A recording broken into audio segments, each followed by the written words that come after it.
Creativity. It's something that organizations are hungry for, institutions need to stay relevant with the people they're trying to reach, and a skill that not everybody really believes they have. So let's talk about what it takes to be creative.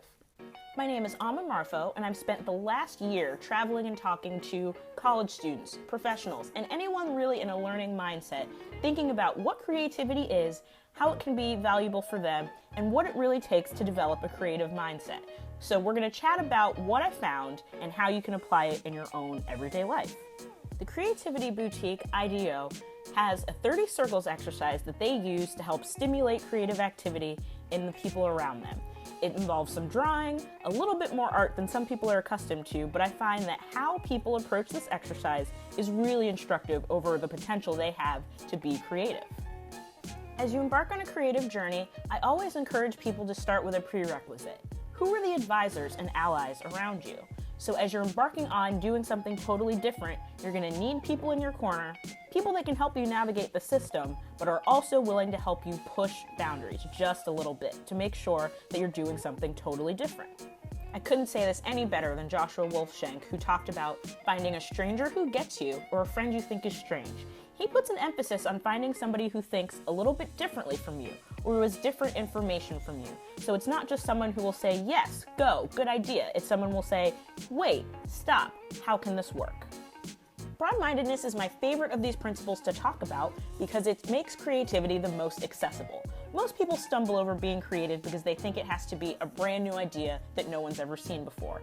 In reality, broad-mindedness says, take a thought or an idea or a principle that's worked one place and try it out somewhere new. That's all it is. One of my favorite examples of broad-mindedness is the sticky pieces of paper holding my life together, Post-its. Post-its were originally designed with a glue that was supposed to be super strong. When it didn't do that, they didn't throw it away, they decided what else can we use this for? Making notes, using bookmarks, and any other thing we use Post-its for today.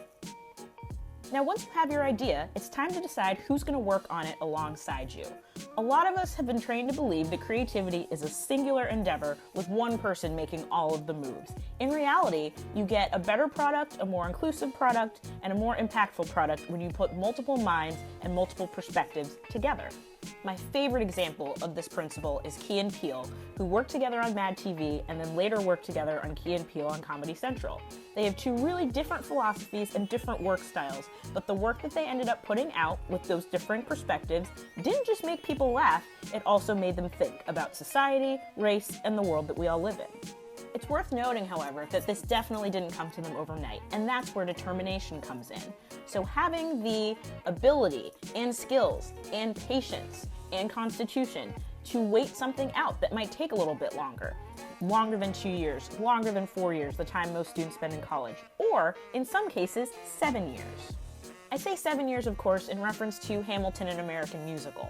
This is a musical that Lin-Manuel Miranda spent 7 years putting together. Most of us don't always have the endurance to see our ideas through that far, but look what he got when he decided to do that. A high-intensity musical that's resonating across whole populations and is making huge changes around the country.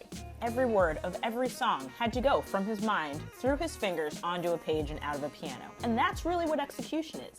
It's the ability to say, this creative idea in my mind can turn into something tangible, something experienceable out in the world. So execution is the skill that helps you push past the brain blocks and put things out. I'll be completely honest with you all, my mind block comes with art, which is why I think Tim Goodman, the muralist, is so impressive. He can look at a huge wall and say, this is what I want it to look like. And he's able to get that image in his mind out of there, into his hands, and eventually onto a wall. He executes on the vision that he has. With that said, sometimes the world we release our creative visions into isn't quite the one we imagined. And when that happens, flexibility is needed. Flexibility is needed to make sure that what we've created fits as many people as possible, hits the target market the way it's supposed to, or maybe changes if something we didn't anticipate pops up. Are you willing to be flexible if such a change is needed? The dating site Hinge did this when they realized even though they had users and even though users were enjoying the product, it wasn't what they set out to build. So they shut down for 6 months, completely redesigned the app, and came back with something that not only looked different from its competitors, but fulfilled the promise that they had hoped it would in the first place. And that takes courage. Whether we realize it or not, being creative is a courageous act, and it's not something that all of us believe we're capable of. That's why I make sure that growth mindset is an element of the creative process. Believing that you can change things, believing that you have the opportunity to look at things differently from how you've always done it, is a huge part of successful creativity. I have to admit, I learned this one in real time. This was a long process for me, becoming somebody who was confident speaking in public. And the first couple times, it didn't go really well. It was pretty boring, but as I kept learning, kept developing, and kept believing it was something I could be good at, I eventually developed skills that allowed it to be not just something I enjoyed, but could build a life on. I also like to add heart to this conversation, thinking not just what you're creating, but why are you creating it? Sometimes we move to change a process because there's a new tool out and everyone's using it. Or maybe something hasn't been changed in a while, but it might not necessarily be broken. Thinking about what you're creating and who it stands to impact for good and for bad can help us think about how we frame creativity and what we're actually using it for. I love to think of creativity not just as something we do in the thought process, but a way that we like to live. It should infuse our everyday lives, the people around us, and how we think about making the world not just different, but actually better. And with that, I want to thank you so much for listening. And if you have any questions, want to chat a little bit more, or want to take a look at how this particular philosophy can help you in your department, with your students, at your organization, please get in touch. I would love to chat more.